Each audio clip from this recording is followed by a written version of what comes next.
प्यारे छात्रों, स्वागत है आपका हमारे चैनल में। आज हम पढ़ने जा रहे हैं क्लास 12वीं का भूगोल का पहला अध्याय मानव भूगोल, प्रकृति, घनत्व तथा वृद्धि के कुछ पॉइंट वाइज हम लोग अध्ययन करेंगे। ये जैक बोर्ड की सिलेबस है। जो भी विद्यार्थी इस बार जैक बोर्ड की क्लास 12वीं का बोर्ड परीक्षा देने वाले हैं 2026 में, उनके लिए बहुत ही इम्पोर्टेंट है, ठीक है? तो आज हम इसको पॉइंट वाइज अध्ययन करेंगे। अगले वीडियो में इसका हम कुछ ऑब्जेक्टिव प्रश्न और कुछ सब्जेक्टिव प्रश्नों का अध्ययन करेंगे, ठीक है? तो चलिए शुरू करते हैं। पहला अध्याय मानव भूगोल, प्रकृति, घनत्व तथा वृद्धि, ठीक है? हमारे चैनल को लाइक, शेयर, सब्सक्राइब जरूर कीजिएगा, चैनल में आए हैं तो, ठीक है? धन्यवाद। चलिए आगे बढ़ते हैं हम। देखिए पहला पॉइंट है इसका भूगोल एक ऐसा वैज्ञानिक विषय है जिसमें पृथ्वी के भौतिक तथा मानवीय दोनों घटकों का अध्ययन स्थानिक दृष्टिकोण से किया जाता है, ठीक है? अतः हम कह सकते हैं कि भौतिक भूगोल तथा मानव भूगोल, भूगोल की दो प्रमुख शाखाएं हैं, ठीक है? देखिए भौतिक तथा मानवीय दोनों घटकों का अध्ययन इसमें स्थानिक दृष्टिकोण से किया जाता है, ठीक है? इसलिए हम इसको मानव भूगोल और भौतिक भूगोल दोनों कह सकते हैं, ठीक है? चलिए अगला पॉइंट है भूगोल अनुभाविक, व्यवहारिक एवं समाकलन करने वाला विषय है, ठीक है? इसके अंतर्गत पृथ्वी के धरातल पर होने वाले सभी घटनाओं का अध्ययन स्थान एवं समय के संदर्भ में किया जाता है, ठीक है?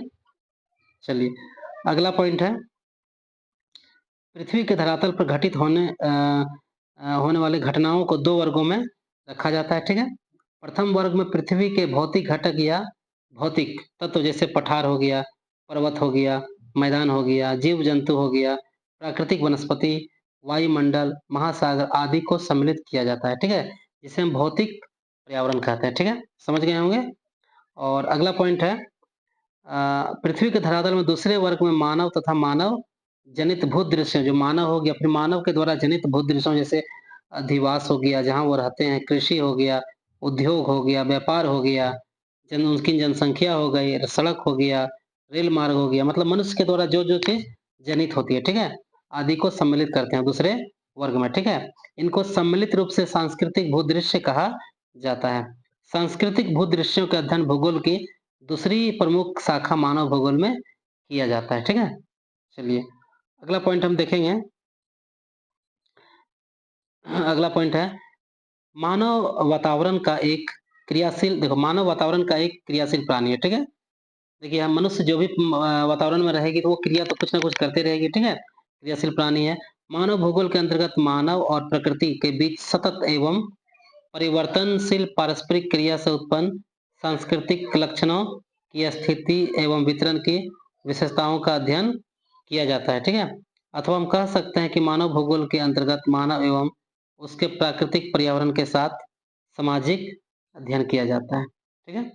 अगला पॉइंट है मानव भूगोल में पृथ्वी तल पर मानवीय स्थानिक वितरणों का अर्थात विभिन्न प्रदेशों के मानव वर्गों द्वारा किए गए वातावरण के साथ समायोजन एवं और स्थानिक संगठनों का भी अध्ययन किया जाता है। अगला पॉइंट है अगला पॉइंट हम देखेंगे इरेटोस्थनीज प्राचीन यूनानी, सॉरी यूनानी होगा यहाँ पर, प्राचीन यूनानी विद्वान थे। इनको भूगोल का जनक कहा जाता है, ठीक है? इन्होंने भूगोल शब्द का प्रयोग सबसे पहले किया था, ठीक है? इसलिए इन्हें भूगोल का जनक कहा गया है। अगला पॉइंट है 19वीं शताब्दी के अंतिम चरण में जर्मनी के प्रसिद्ध भूगोलवेत्ता फ्रेडरिक रेटजेल, जो मानव भूगोल के जन्मदाता कहे जाते हैं, इन्होंने 1882 में प्रकाशित अपनी पुस्तक एंथ्रोपोजियोग्राफी में मानव के क्रियाकलापों के अध्ययन को प्रमुखता दी। मतलब मानव भूगोल के जन्मदाता जन्मदाता कौन है? फ्रेडरिक रेटजेल, ठीक है? याद रखिएगा।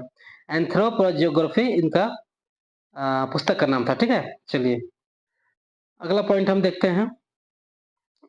अगला पॉइंट है मानव भूगोल की प्रकृति का मुख्य उद्देश्य मानव जीवन की विभिन्नताओं को समझाना तथा इसके अध्ययन क्षेत्र के अंतर्गत सांस्कृतिक भूदृश्य संसाधनों का उपयोग एवं वातावरण के साथ समायोजन को सम्मिलित किया जाता है, ठीक है? चलिए ये इस प्रकार से ये सेशन यहीं तक था, ठीक है?